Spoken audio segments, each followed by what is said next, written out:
Another year, another Steam Games Festival. They call it Next Fest now. Regardless, it's that time of the year again where developers share demos of their upcoming projects, host live streams, and engage with the community with hopes of their game landing on the players' wishlist that year. New games are always super exciting to me, so this time I've picked out 15 demos that have landed on my radar. I'm gonna try them out and share my thoughts on them. Remember that the festival lasts until February 28th, so make sure to check them out before that date. Like last time, I will share a link to the Steam store page of each game in the video down below. For now, get yourself a nice hot cup of tea, sit down comfortably or lay in bed, and enjoy. The first game on my list is Scathe, a high-intense, blood-soaked FPS that, okay, I'll admit, I totally picked because it just looks like Doom. It looks, from the screenshots, a lot like the new Doom games, and I'm all for them, so let's try it out. Hello, Doom 2016 combat shotgun.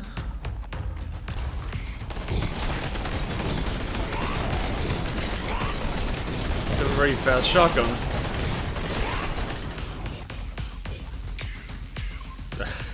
Visor cleaning button like in Metro. I see. When they said blood soaked, they meant it.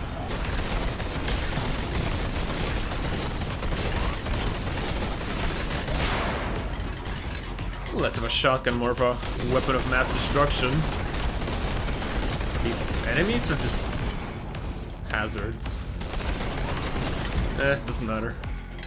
Shoot everything.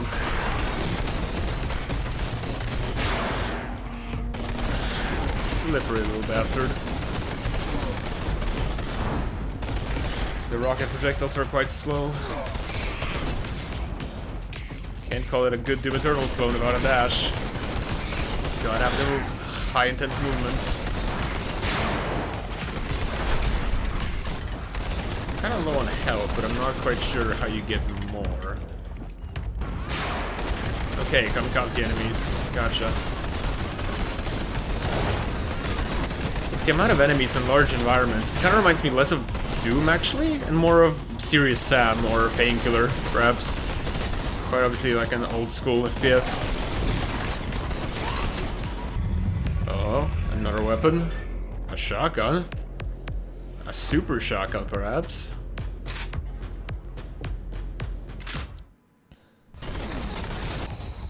Alright, looks like that was it for the demo.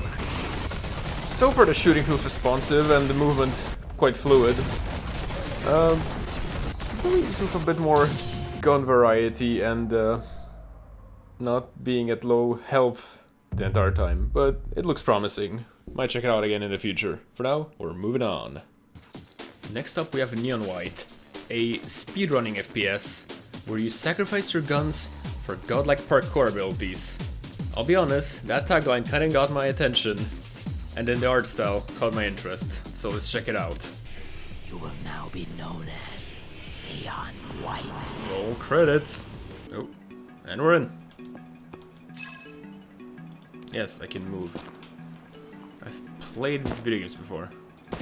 This feels fluid and smooth. Oh, water speeds me up. Okay. Oh.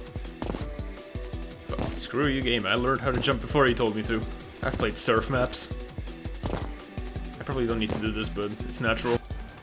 A soul card of a machine gun. Oh, I see.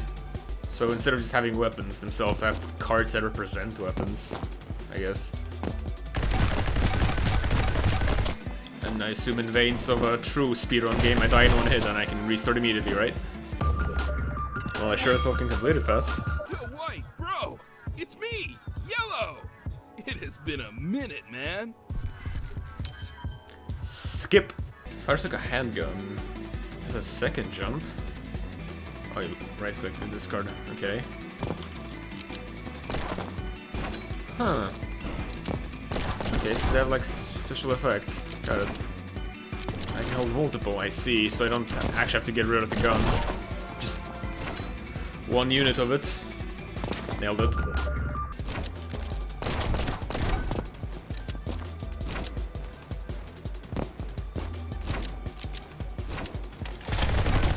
Okay, I can see how I can get in the flow of this.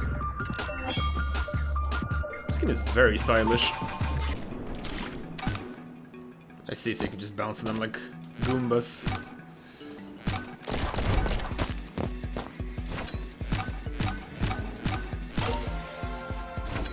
I'll be honest, getting a streak does feel kinda nice. A jump streak, I guess. Skip. Whoa, that's a jump.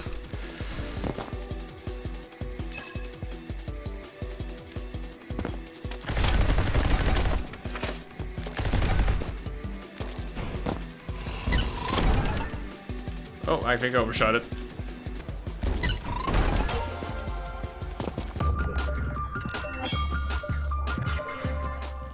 Okay, I think I'm starting to get the hang of this. I'm sure the demo continues for quite a bit longer, but if I do, I'll probably be here all day, so I think I'm gonna move on now. I like it a lot, and I think I'm gonna wishlist and see how it develops later. Up next we have Turbo Overkill. Another fast-paced Twitch shooter. It looks to be inspired by Doom, classic FPS, and Blade Runner. Sounds like something right up my alley, so without further ado, let's try it.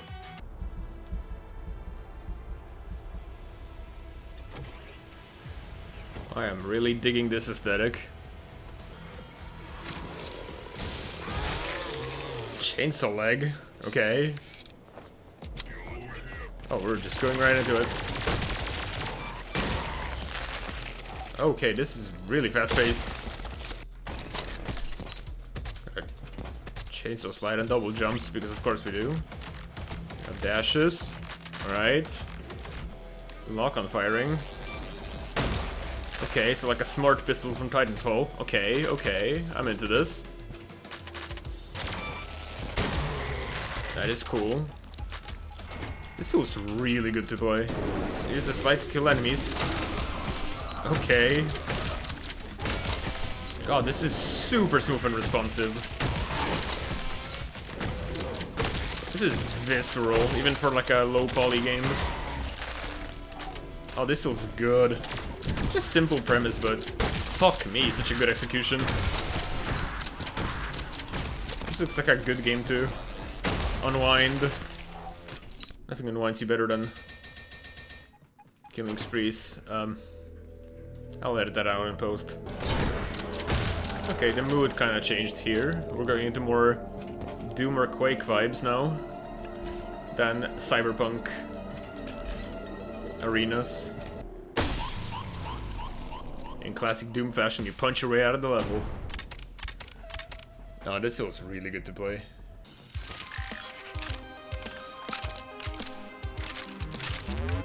Hello.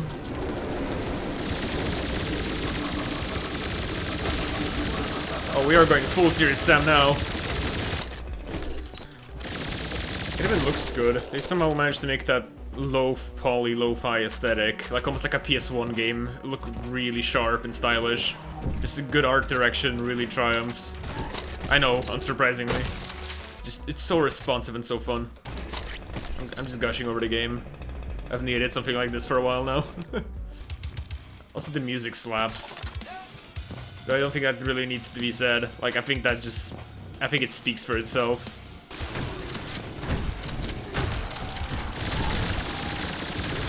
I cannot wait to see how YouTube compression handles this many particles. Hello there.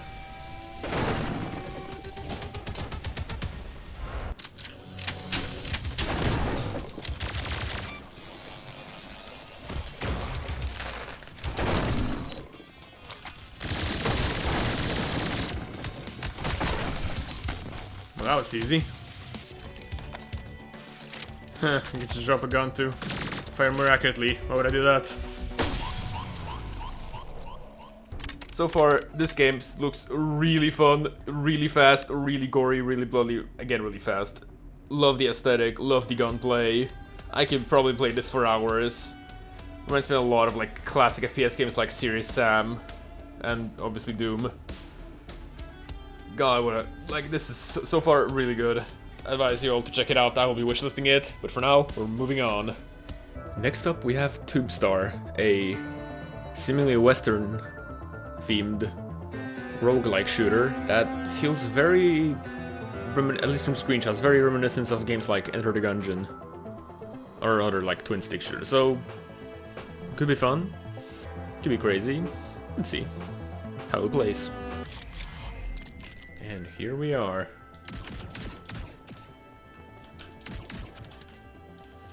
It's a very interesting aesthetic, very cartoony space cowboys. Kind of looks like a, I don't want to say, almost like very slightly reminds me of a 3D Awesome Note. It's been years since I played that game, so I don't know if I remember correctly, but that's the vibe I'm getting of space cowboys. Okay, so found a different weapon, and that one does not have infinite ammo. That's... Okay, throwing tables and different guns feels very Gungeon. Like Gungeon, but with 3D instead of pixel art, and not gun themed, but cowboy themed. Alright. Just a little bit more floaty and slow than Gungeon, but maybe it's just a slow start. I'm sure this will turn into an absolute bullet hell shooter. Alright, that was the tutorial. And in we go. 3D and seemingly also physics based. Alright. Ragdolls and everything, I guess.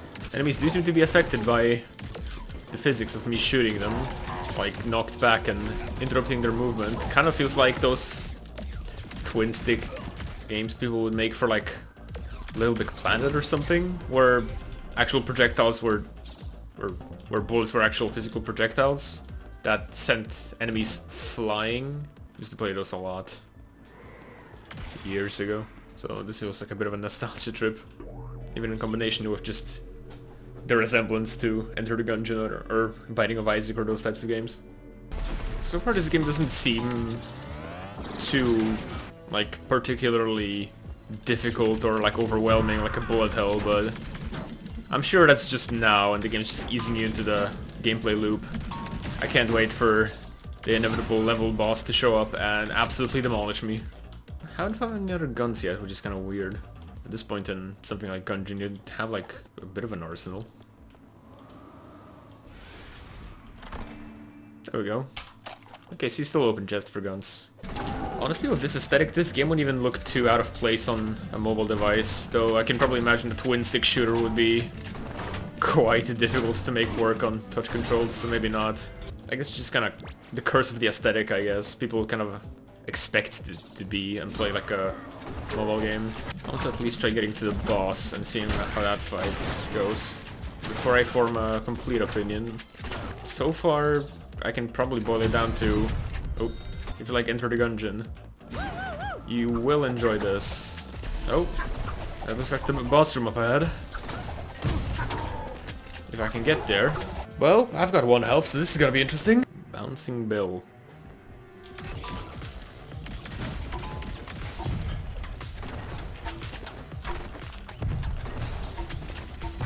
Come on, let's do it. No damage. Well, that went about as well as I expected.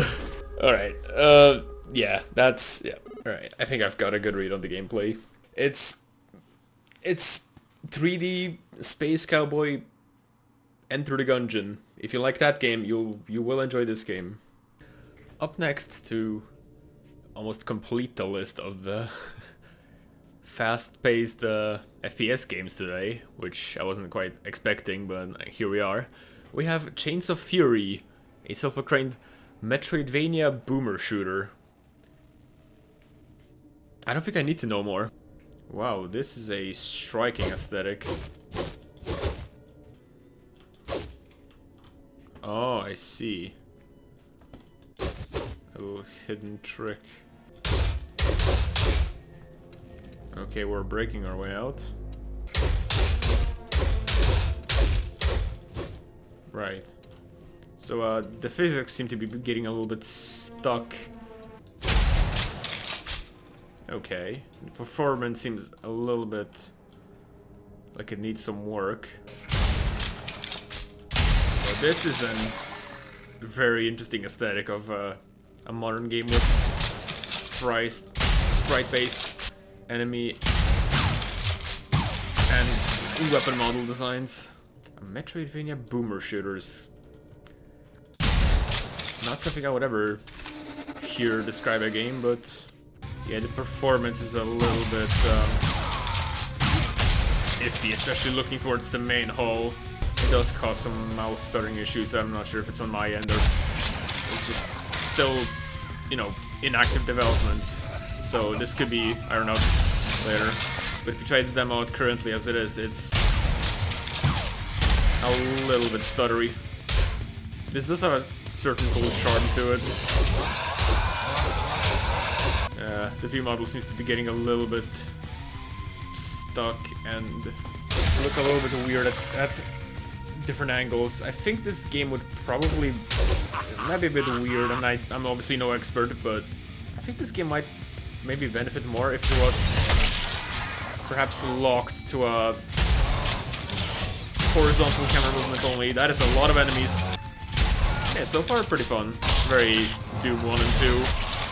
I have been replaying the Doom games recently after I bought the entire collection with Eternal, and this feels quite a lot like the first Doom games. Obviously remade in Unity and different aesthetic, and 3D aiming does change a lot how the game flows and feels. But at the end of the day, no matter what setting or theme, a super shotgun from Doom is still a super shotgun from Doom. It's quite of a simple gameplay loop, but I'll be lying if I said it didn't feel good. If you're in the market for boomer shooters and very cartoony aesthetics, almost like the game 13, obviously the original, not the bad Ubisoft remake recently, this might be right up your alley. I think I'm getting it now. Yeah, a modern take on the Doom clone genre of games. I haven't really seen much of the Metroidvania elements. Potentially maybe the levels change a bit each run, but the gameplay feels good and it looks nice. It has a nice cartoony element to it. The super shotgun is always fun. So if this looks like something right up your alley, then I advise you check it out. Next up we have Warhammer 40,000, Shootas, Blood and Teef. A game with that title and more Orc Boys I had to check out. It kind of looks like a Flash game, and it's a Games Workshop game, so it's a 50-50 of being really good or really bad, but you kind of have to try them out for yourself, and what better than with a demo. Okay. Immediate reminder of Serious Sam Double D, was it? Okay. A bit of a platformer shooter. Kind of feels like a Flash game, yeah. Is it an arena shooter, or am I progressing a level? Kinda looks like a platformer arena shooter. I guess just a survival level. And it's very cartoony Warhammer, which certainly is an interesting choice of aesthetic for that universe. That's not really the first thing that comes to mind when I think of Grimdark. A Flash game with a art style of that weirdly reminds me of Scribblenauts, if that makes any sense. Oh, I do progress. It was just a really long fight. Oh, press the button. I almost feel like melee attacks are more useful than ranged. I guess that is kind of what orcs are better at. Rushing in blindly. Okay, I can see how this might be fun when you need to frantically chase and kill enemies because you're about as durable as, well, an orc in the average game of Warhammer. Oh, I guess that's a checkpoint. Yeah, makes sense. Gotta love the ever-present, constant metal riff in the background to really drive home the aesthetic. Yeah, I think the melee attacks really are stronger than the guns. I imagine this game might probably be a bit more fun if you played with multiple people, because I can see I have player 1, so I can only assume that it's made for more. This can get quite overwhelming for only one person, but it does look like a fun title to just hop on for a couple of minutes or something if you have time to spare and want to unwind. But for longer sessions, I can imagine this can probably get quite repetitive. Oh, and I died. Okay, yeah, I believe this is just gonna keep going. Yeah, it's a fun little game. to hop on, unwind, shoot a bit. Kind of like very much like a Flash game, but anything exceptional or revolutionary this isn't. If you want a good Warhammer game, you should probably check out the new Total War instead. We are gonna be moving on. Next up we have BLACKTAIL, a surreal first-person action-adventure centered on Slavic myth. That sounds like something right up my alley, because that is a mythology that I find really fascinating. And I just really dig the art style here, man. Alright, I guess we're going straight into it.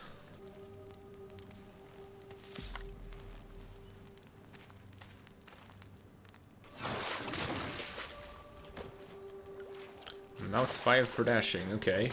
Gross. And that is a button input. Well, I've got the sticks, where do I find the feathers? Any nests? And a bit of work to put them together. Oh. Can you see it? See what? The tree. The red oak. The red oak.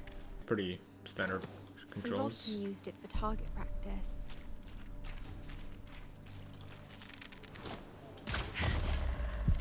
If anything bad happens, Stop it! then forget the goddamn oak.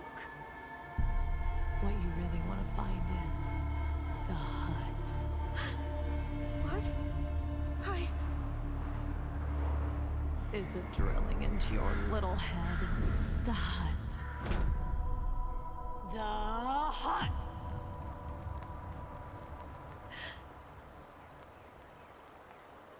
Well, this certainly is surreal.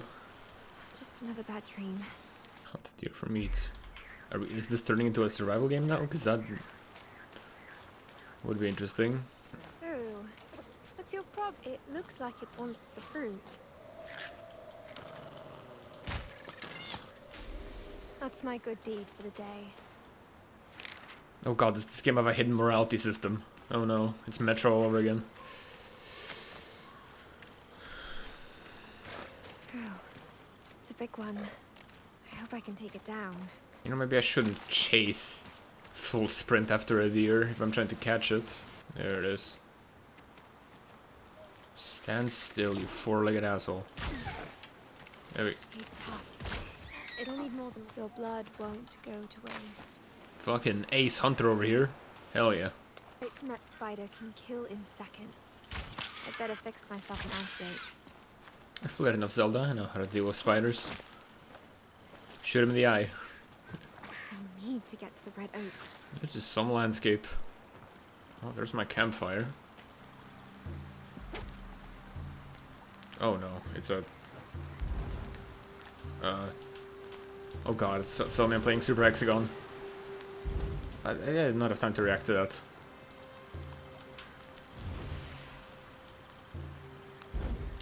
I'm bad at this. Really? It just crunches on the entire steak. Or venison. Is that a ghost? Now the same thing to do is to not follow the spirit that just knocked over a tree, but it's also the boring option. Okay, shoot these things to get lore and also ingredients. Can finally get my revenge on the tutorial owl from the Ocarina of Time. It's the hut. It looks almost kind of unfinished. Oh no! It's you! Again. But this is not a dream. Well, shit. It fucking isn't. This witch is a foul What mouth. do you...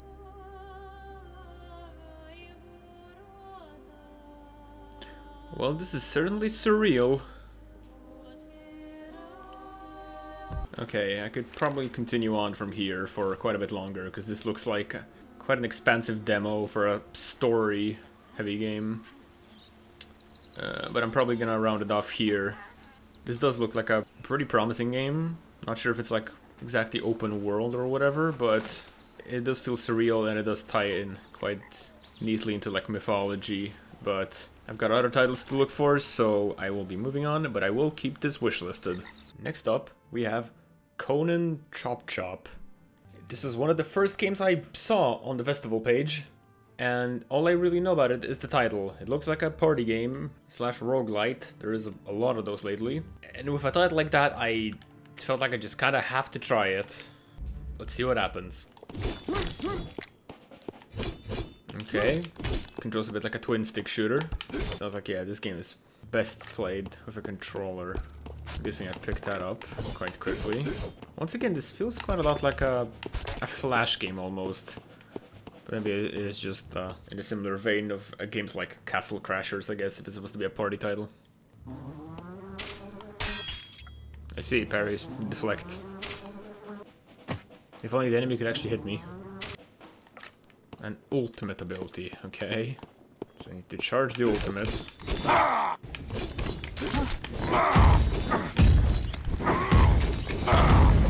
I did something, apparently. Okay, I see. So I'm kind of getting upgrades and replacements for weapons, kind of like in Binding of Isaac, I guess. Sure is an interesting art style, almost reminds me of like those Newgrounds animations, which again I guess is where I got the Castle Crashers comparison. Alright, let's try a run.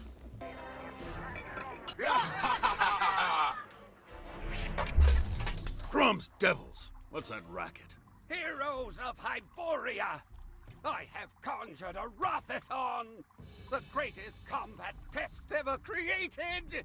Defeat the four guardians, and you will be rewarded beyond your wildest imaginings! When the four That's an seals art are style. broken, enter my stronghold to receive your reward!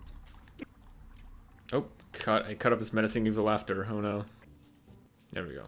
Okay, it doesn't feel like much of a dungeon yet, but I guess we still need to make our way there first. Yeah, I'm getting serious vibes of Newgrounds animations. And these big empty stages kind of giving the impression that perhaps this is built for more players and a larger number of enemies attacking said larger amount of players. Animations feel smooth and the combat is responsive though.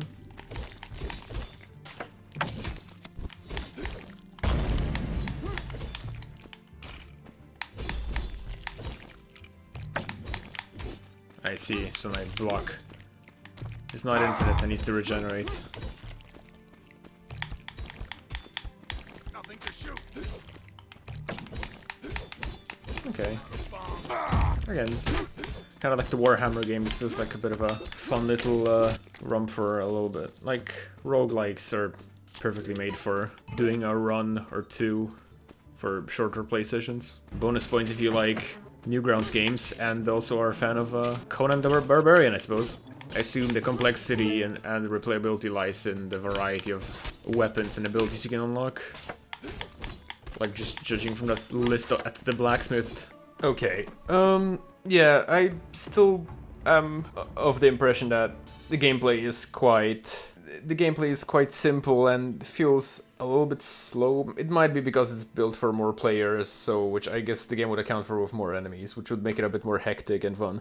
If you're into like Newgrounds flash animations and roguelikes, I think this might be up your alley. Otherwise, I still think the king of the genre of roguelite games is still Hades, so go check that out. But if you do have some friends to spare some time with and you're looking for something new to play, this might be interesting and worth looking into. Up next we have Tinykin, a game that some of you might have heard about before because it was announced at the PC Gaming Show on E3 last year. It essentially looks like a 2D cartoony graphics oriented Pikmin style game, so that looks very interesting. Let's check it out.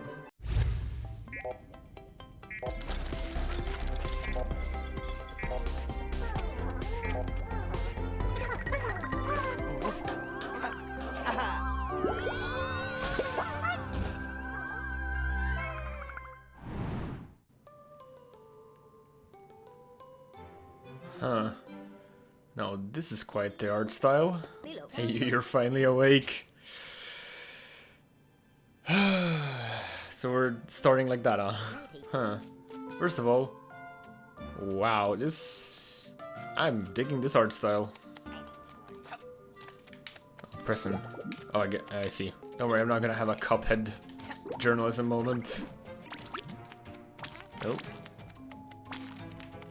Hello, my little not Pikmins. So, okay, they are the titular Tinykin. Do we need to collect a set amount of them? So far this runs really smoothly and plays like very responsively.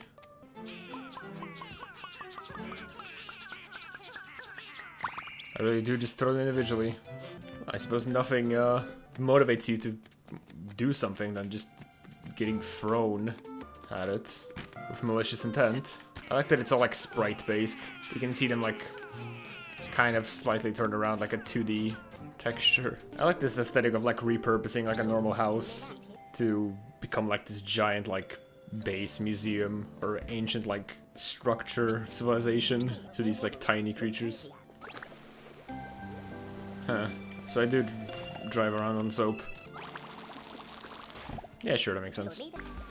It's impressive that they managed to turn like a tiny bedroom into this large of a environment. I see. And a small little puddle is enough to drown him. I haven't really played much of Pikmin.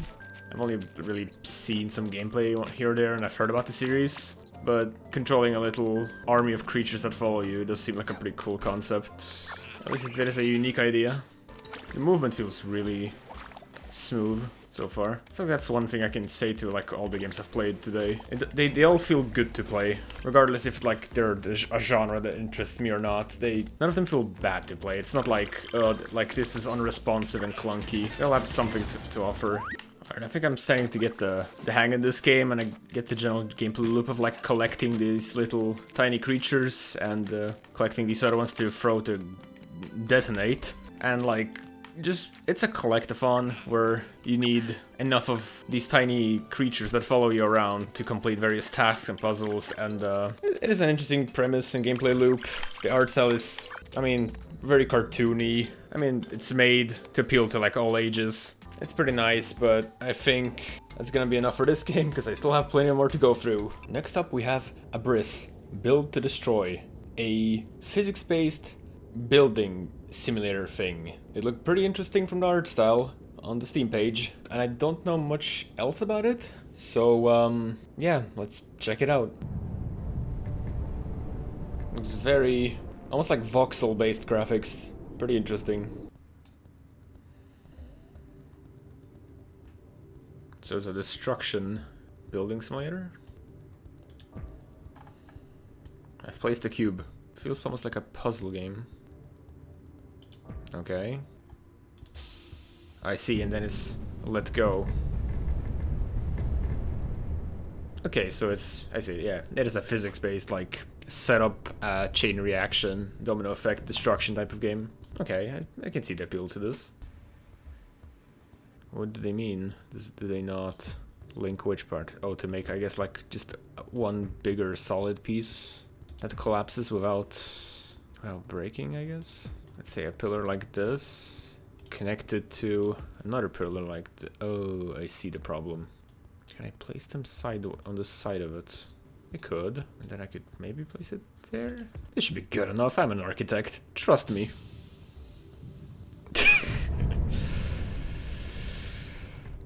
Right. So no. So we need to make the initial part that topples over taller. So it's ideally tall enough to actually reach the part that I want. Maybe this will have a better result. Oh, it does fall. Beautiful.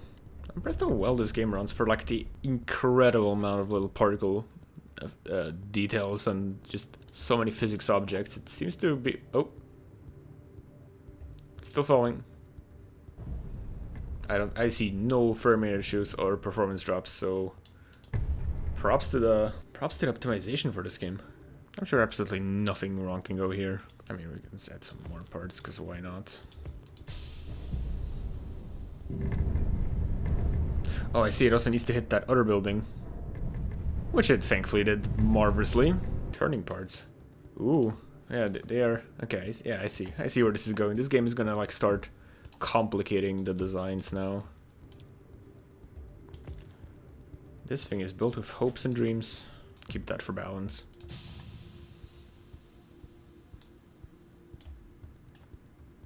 Spin.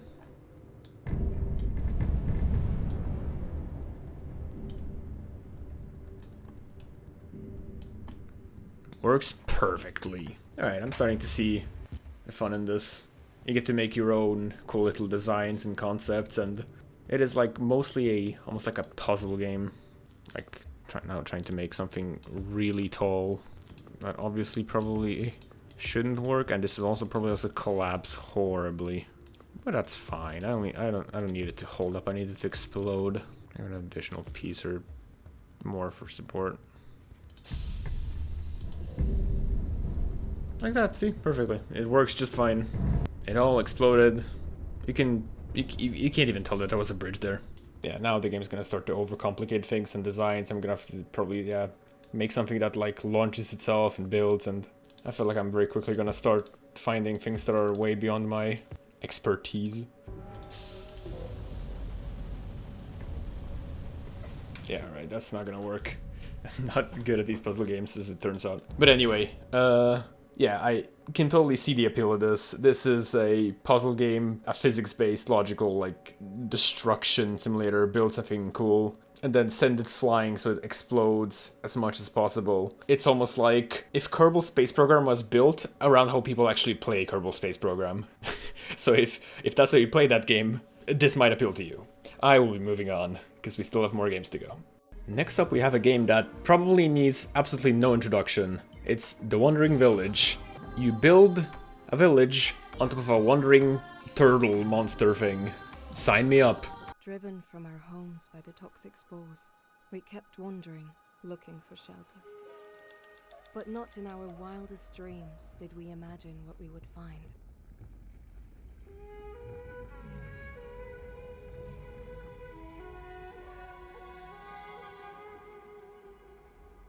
There's too many hardships and came here because toxins polluted the land.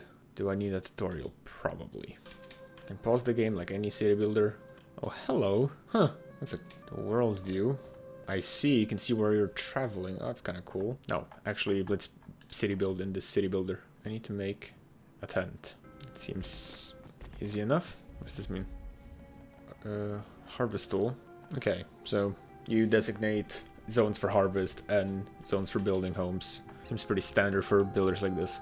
I'm really digging this like very chibi, like cartoony, like aesthetic. Again, like a lot of like sprite games today. It is a pretty nice aesthetic. Oh, has the monster woken up? Nope, it's still sleeping. Come on guys, chop faster. We need those tents. I guess you can technically still consider yourself a nomadic tent tribe if you don't move, just your land moves.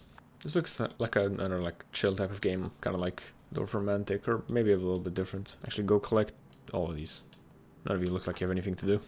I wonder if the monster, the turtle thing, dragon, is gonna factor into the gameplay much. Like, I wonder if this is my food resources or if it's the dragon's. Like, do I need to feed him? Do I need to keep him healthy? Do I need, like, is that gonna affect the soil, or is he just carrying like a tectonic plate and it's not actually part of him? For all I know, this could just be a backdrop for the game. Like, you just build on this little plate and this is all just scenery. And even then, that's still pretty cool. I see a lot of people not working, so I'm gonna have more people. Are y'all gonna stockpile those berries, or are you just gonna stand there? There you go. Go collect those as well, and maybe clear this out. I'm losing stockpile. Oh, I guess because they're actually consuming the berries and they need to individually handpick them. Let me stockpile this. Come on. In this tribe you are all gatherers. I would say hunters, but I don't see any wildlife here. Maybe some things will move in here. Oh, don't eat the berries, store them. There's a lot of people standing around not doing anything. They don't seem overly concerned with trying to actually place these things down, are they? Or is it too far, maybe?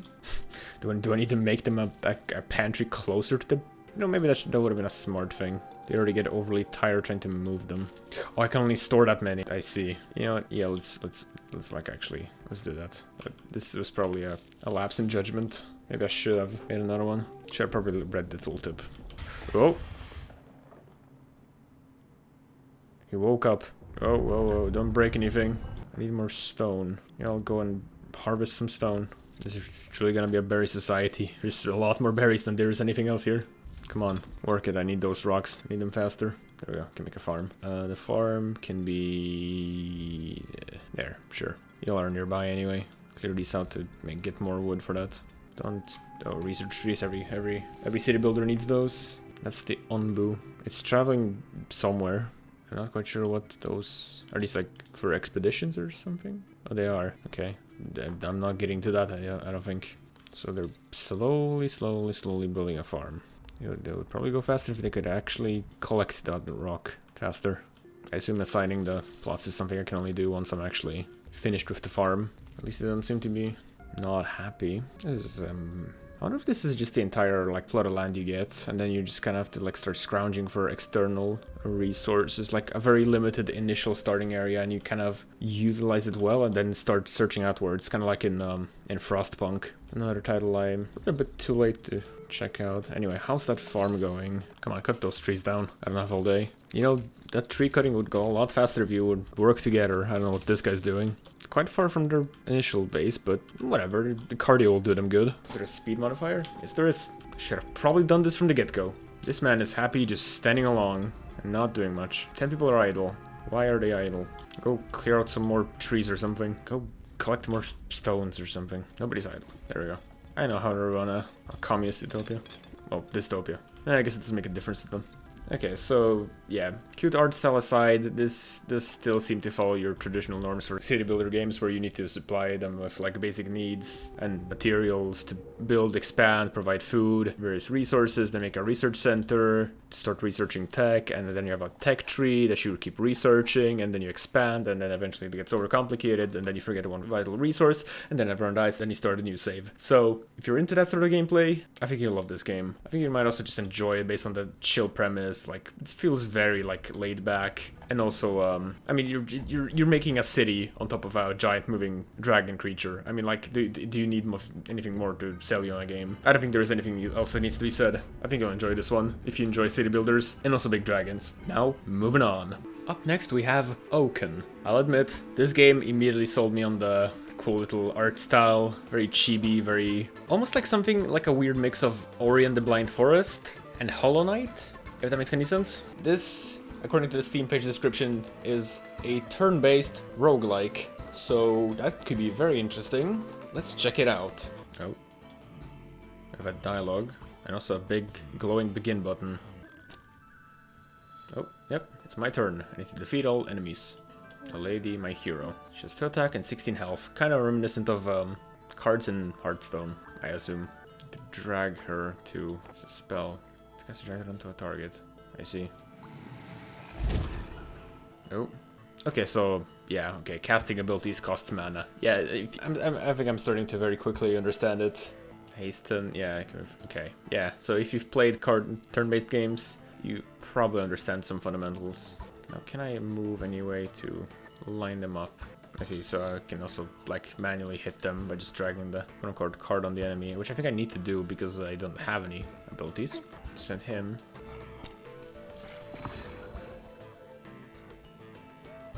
Oh, just summoning him just immediately defeated the other one. It's a pretty cute victory screen.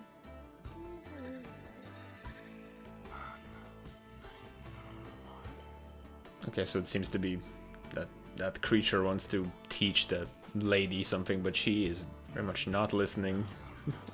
Okay, so quite simple for now. But yeah, this feels almost like a spin on the classic turn-based card game, but instead it's more like a grid-based chess type of design. Still a similar basic premise of your units versus their units. It's just this time it's in the form of like chessboard pieces, still with their own health and attack points, and if they hit each other, they both take damage. That sort of premise. It seems like a pretty relaxing game with a very unique art style, and I feel like this game could also work on mobile. I wonder if it is there. It might be, because this looks like a perfect game to kind of just turn on for a little bit, a session or two on the train ride or something. Let's kill this one, Lumi. Okay, yeah, so it's pretty simple maps with pretty simple units to quite simple objectives. Now, simple did not mean easy, just mean they are simple to understand. Now, do I need to step on these hexes to convert them? Okay, so I see. So some I guess units are allowed to just convert hexes on their own. Other times I need to do it. Alright, yeah, now the game's starting to really throw a lot of stuff at me. But yeah, again, this seems like a very simple, almost card game promise. If you have played Hearthstone or other similar titles, you kind of already get the concept. It just switches the format from I guess a card playboard to almost like a chess piece layout. The cards are replaced with various enemies with health and attack, and yeah, it's, if you played Hearthstone or Runeterra or Magic, like, these concepts should be, again, very familiar. It has a cute art style, the gameplay is quite simple. I would definitely recommend checking it out, though I think this game is probably better meant for mobile devices for short play sessions. Anyway, I will be moving on. Next up, we have Souldiers. Get it, Souldiers, because Soul. Yeah, anyway, a pixel arty platformer Metroidvania type of game. Some people have cited this as a real standout of the festival, so I'm kind of excited to check it out. Without further ado, let's go. Oh, alright, seems like a standard JRPG promise with a knight, an archer, and a mage. Okay, I knew your stronger decks, alright. This looks like a pretty standard premise for a JRPG. Okay, I'm immediately digging the art style. Immediately kind of feels like a bit of a DS era game. Games that like were, or even Game Boy Advance. Games that were like very simple in visual fidelity, but executed with like little 16-bit detail they had very well. And she flies off. And she led me right into a...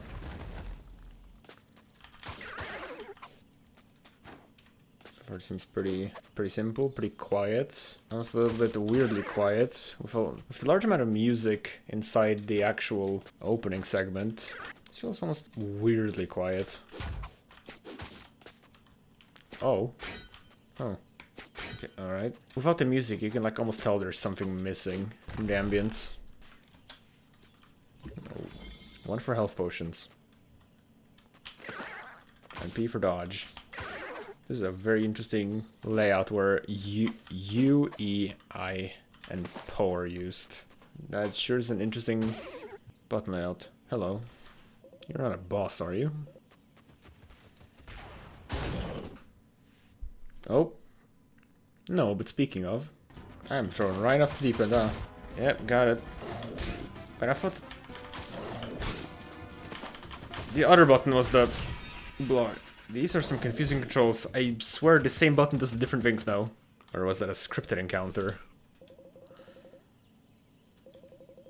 Dodge and block. I think the game was messing with me. I think it switched the inputs, because I was pressing P, which the game taught me was the dodge, and O for blocking, but I was getting the reverse input, so I think the game is deliberately messing with me here. Because, yeah, this should block, and this should dodge. So something was definitely weird there. Also, side note, having U, I, O, and P as your default controls is very weird to hold on to. This is not a comfortable position to rest my hand in. There's a lot of exposition. A lot of, I guess, world building for now. Oh, checkpoint. Now we're starting to finally get some ambient sounds. I got some currency, I guess. Or some rare gemstone. Or just a key. And that opened up a secret door. Well, I guess I better follow them. Ah, there's the music. That was close. So far I'm really digging this pixel art aesthetic. This looks like it would perfectly fit on a Game Boy Advance or a DS. Maybe even mobile nowadays. Oh, still playing with the controls a little bit. Obviously even on PC it's a neat title, but I feel like this game that would really benefit from or where the novelty would be more, so to say, not expected, but it would probably stay its welcome a lot longer on a platform like the Game Boy Advance, where that was almost like the preferred way of developing games. I guess not preferred, the only possible on a device that was so limited in its graphical fidelity and power. But it looks like a game straight out of that era, and there is some nostalgia kicking in. But so far I'm liking this. I've acquired a map. Alright. I've kind of been following this one linear path so far. So when I said that one of the earlier games kind of reminded me a bit of like Hollow Knight, this one really does. Or, not Hollow Knight, Shovel Knight. Especially in terms of gameplay and obviously the general aesthetic.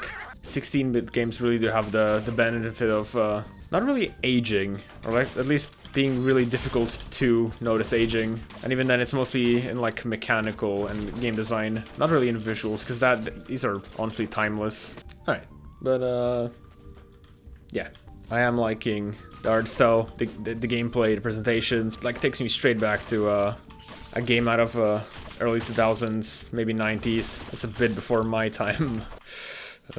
But like, everyone's played and heard of those games. Like, obviously Metroid, giving the supposed Metroidvania description given on the Steam page, and countless other platformers and side-scrollers, and generally just adventure games and JRPGs. I'm sure anyone who's played any game on those platforms is gonna find this enjoyable. I'm finding it hard to play and comment it at the same time, but I think I've made my point. This looks promising, the gameplay is fluid and fun, and I'm really digging the pixel art style. Story is RPG levels, and the Metroidvania parts are pretty fun. Although I'm sure it probably gets a bit more expansive. I did get a side quest earlier, but it was still progressing me along a linear path. But I'm sure it's just a tutorial segment. If you're interested, then by all means, check this out. Up next, we have Daymare 1994 Sandcastle, which is a very interesting and very long title for a game. This is a third-person survival horror game, and from the screenshot it looked quite interesting. If you know, like, half the content on my channel seems to just be Resident Evil Let's Plays and some other horror games. So I can see myself enjoying a nice survival horror game. Without further ado, let's check out Daymare 1994 Sandcastle.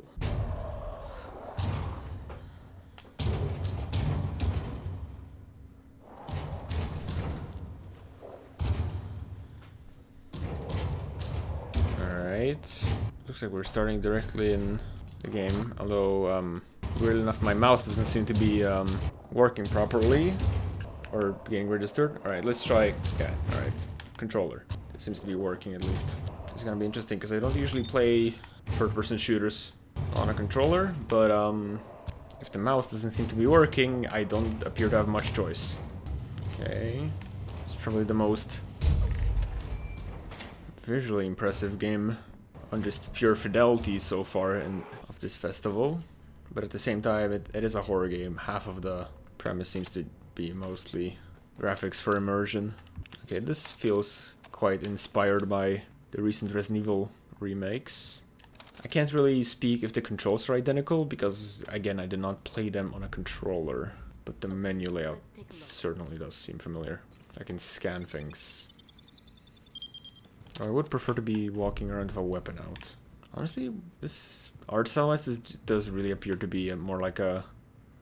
Jeez, now that this really is a fan-made version of the recent Resident Evil remakes, isn't it? Not that there's anything wrong with that, but the similarities are very obvious.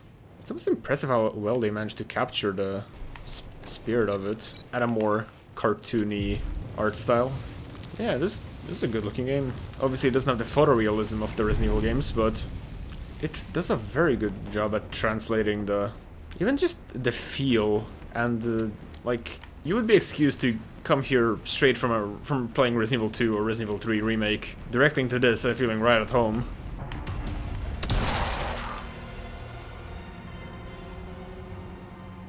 Are you dead? No, you are not. I just can't get over the fact that, yeah, this does really feel and play a lot like the Resident Evil remakes. Obviously, you can call it a copycat if you want, but this genre is honestly already niche enough as it is. A lot of people just don't want to play horror games. I do, so I'll take which ones I can get. Yeah, this feels a lot like the remakes. Ooh. Although the Resident Evil games do tend to run a lot better than this. Not quite sure what is up with that. I didn't mess with the settings much. Just let it auto-detect initially. Hopefully tweaking won't be necessary, and this is just maybe an engine level. This game looks really good. Like, it's obviously like more like an indie game, a cheaper product. Obviously it's not gonna look exactly like Resident Evil, but damn, it tries, and for the most part, damn, it really succeeds.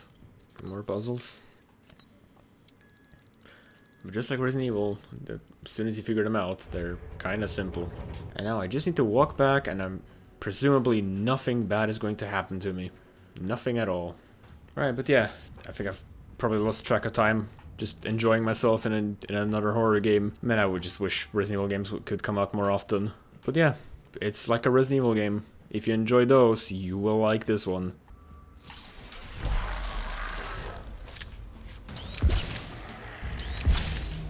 And if you like blowing up monsters and want to play the Resident Evil remakes, but with cryo powers, with slight performance issues, but very good atmosphere, then I totally recommend you check this demo out.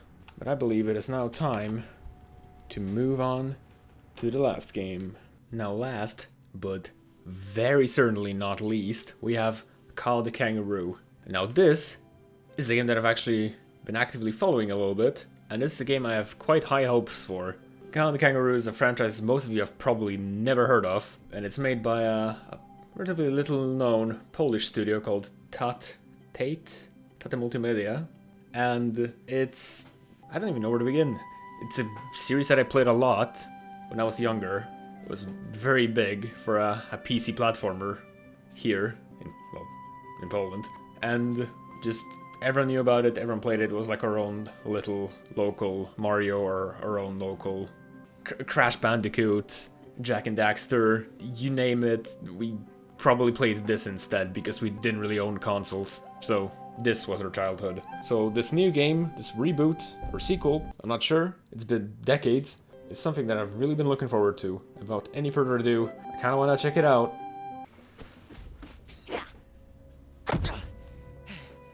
No one saw? That was lucky. Wouldn't want that on RooTube. Here we are. Man, going from the old games to this is such a massive leap. Obviously it's been probably about... Oh, that sound, that classic sound. I already know I'm gonna be having a nostalgia trip. Yeah, I'm just gonna be fanboying and having a nostalgia trip this whole time. Oh, I've been looking forward to this. I've not played the original in over a decade. Man, this takes me back like immediately. It looks obviously way different and like a way more high budget, but it's still has that same classic Kao the Kangaroo feel.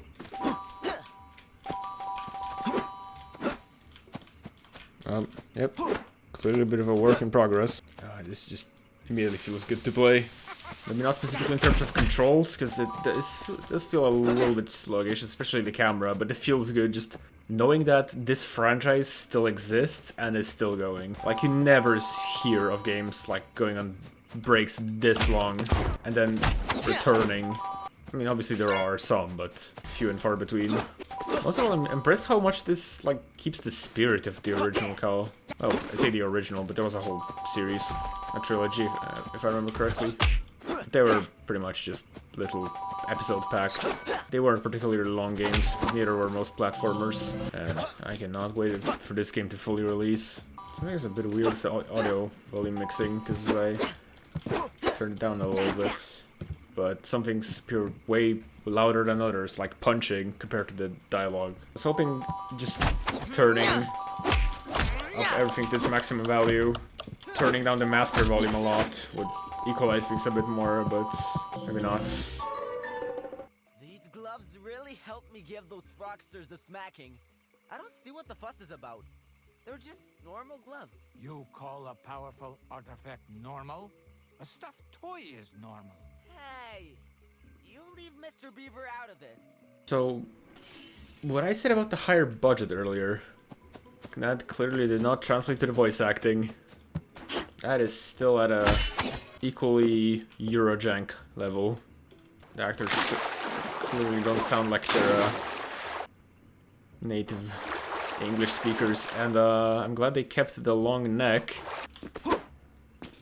And these powers of like hitting purple things to create temporary platforms reminds me a lot of Hat in Time. I'm going to be honest. So far the gameplay and art style is exactly how I'd like remember the original and how I'd imagined like a modern reimagining or a modern vision of that series, but some things definitely still need a little bit of work, like the audio mostly. especially the voice acting, but it's definitely promising. I'm still just happy that this even exists.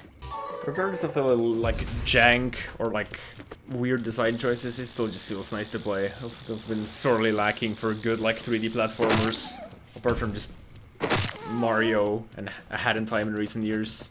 I haven't really heard of that many 3D platformers, especially not collectathons. It's kind of been a dying genre ever since, like, the PlayStation 2 era, almost.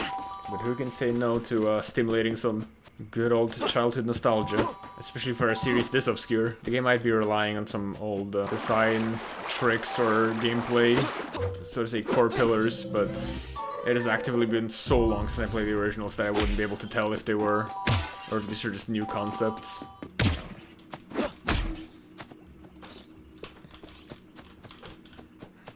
Alright, seeing as I've gotten myself a little bit stuck there on a puzzle, and I could probably sit here for way too long trying to figure this out, I think I will actually round this off here. It's Kao the Kangaroo. If you've played it before, you'll probably enjoy this, and if you haven't, I really recommend you check it out, because it is a very underappreciated 3D platforming series. The old ones are available on Steam for basically nothing, and this one is coming out hopefully soon, and like, I hope it's as good as the original. Like, I've missed Kao, and this series deserves some more love. And, yeah, I think it's time to conclude. Hey, you made it to the end of the video. Thanks for watching. This was a pretty long project for me. It only took a couple of days, but those 3 days, yeah, I basically spent, like, the entire time just editing. Anyway, yeah, this event was super fun, and I hope you check out at least some of the games in this video. I'm not gonna do a ranking this time because I feel like that's a bit unfair to various games that are very much clearly not finished yet, but let me know in the comments below what game has piqued your interest. Is there anything I missed? Is there anything that you found particularly interesting? Let me know.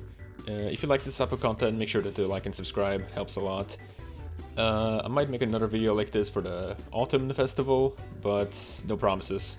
Sorry I've been absent for so long lately, uni's been really busy. I should make a video on that, hopefully really soon, and until then I will see you guys next time.